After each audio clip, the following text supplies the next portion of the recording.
Chacun fait pour lui, mais c'est important aussi pour nous, Européens, de s'intéresser aux différents territoires véritablement du pays. Est-ce que, sans esprit polémique, vous estimez justement que les mesures prises par le gouvernement sont suffisantes compte tenu de la particularité aussi de la Corse ?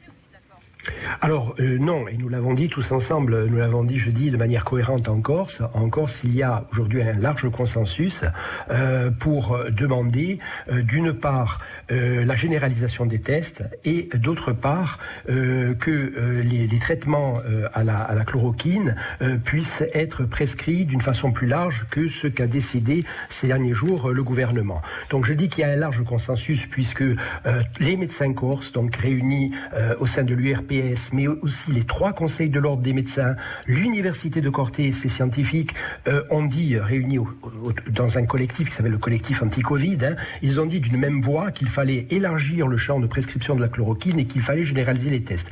Bon, pour l'instant, nous en sommes très loin.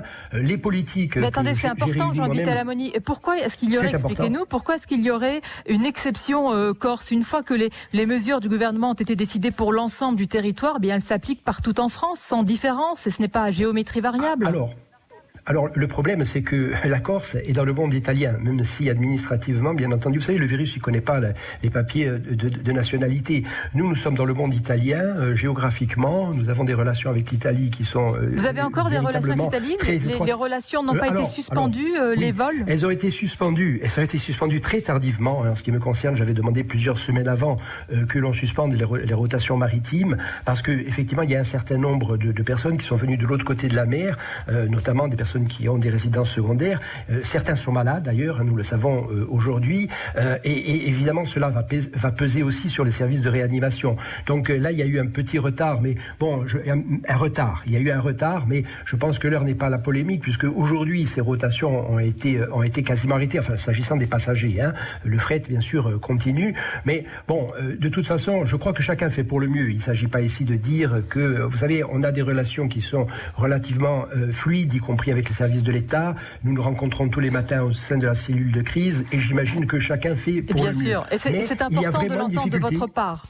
Oui, mais il y a vraiment une difficulté, c'est que la Corse est en première ligne, que la Corse a des spécificités, que nos scientifiques, nos médecins demandent à l'unanimité de leurs organisations, demandent qu'il y ait un élargissement des possibilités de prescription de la chloroquine, c'est-à-dire y compris par des médecins non hospitaliers. C'est vraiment un cri d'alarme qui a été poussé par les professionnels. Jean-Guy Talamoni, c'est un cri que vous poussez à travers, comme vous le dites, les médecins et les scientifiques corses, mais vous n'êtes pas sans savoir qu'un décret encadre strictement la prescription de chloroquine en milieu hospitalier pour les cas dits graves. C'est dans ce cadre que les hôpitaux corses aussi l'emploient déjà peut-être et vont le prescrire comme sur l'ensemble du territoire français ? Ben, si nous n'arrivons pas à faire entendre raison sur ce point-là, donc au gouvernement, puisque évidemment, je vous disais que les scientifiques corses et les médecins demandent l'élargissement du champ de prescription, les politiques également, de façon unanime. J'ai réuni la conférence des présidents de l'Assemblée de Corse vendredi dernier.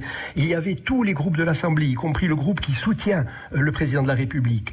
Il y avait le président du Conseil exécutif, il y avait les présidents des organes consultatifs, et à l'unanimité, tous ces élus se sont joints aux scientifiques et aux médecins pour demander d'une part la généralisation des tests et d'autre part l'usage de la chloroquine, et que la Corse soit associée à l'expérimentation marseillaise avec laquelle d'ailleurs notre université a des relations quotidiennes. Mais Jean-Guy Talamoni, vous, en tant que président de l'Assemblée de Corse, vous êtes prêt à prendre le risque, malgré aussi les cas graves de toxicité cardiaque signalés en France avec la prescription de chloroquine? Vous êtes prêt à prendre ce risque ?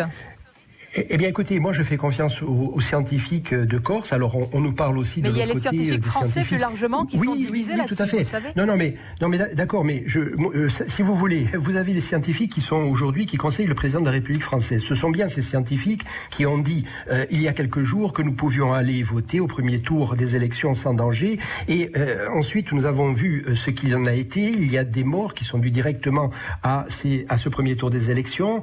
Il y a une ministre de la Santé qui est partie partie en disant que ça avait été un scandale, même si elle y avait elle-même participé à ces élections. Donc, au-delà de toute polémique, je crois quand même qu'il faut être humble des deux côtés. Même si les conseillers du président de la République sont des pontes, sont de grands professeurs, avec des qualités scientifiques indéniables.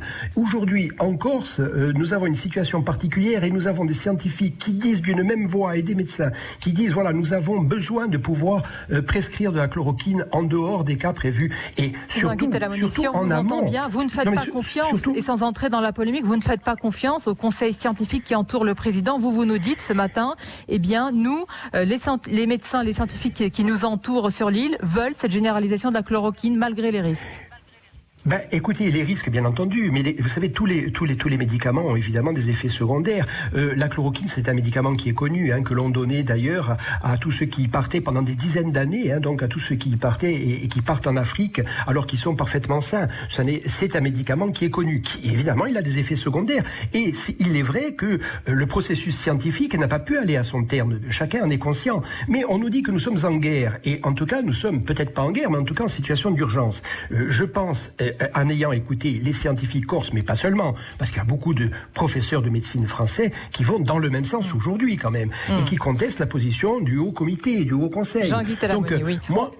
Moi, je crois qu'il faut, à un moment donné, prendre en compte aussi la spécificité de la Corse et le fait qu'en Corse, il y a eu véritablement une unanimité, tant sur le plan scientifique que sur le plan politique, pour demander ces dérogations. Spécificité de la Corse, et pour conclure, imaginez, Jean-Guy Talamoni, une Corse indépendante, isolée face à cette épidémie. Est-ce que ce matin, on peut dire, malgré les retards, peut-être les carences, heureusement que l'État est là, l'État français, l'État-providence, pour qu'il y ait une solidarité territoriale partout en France?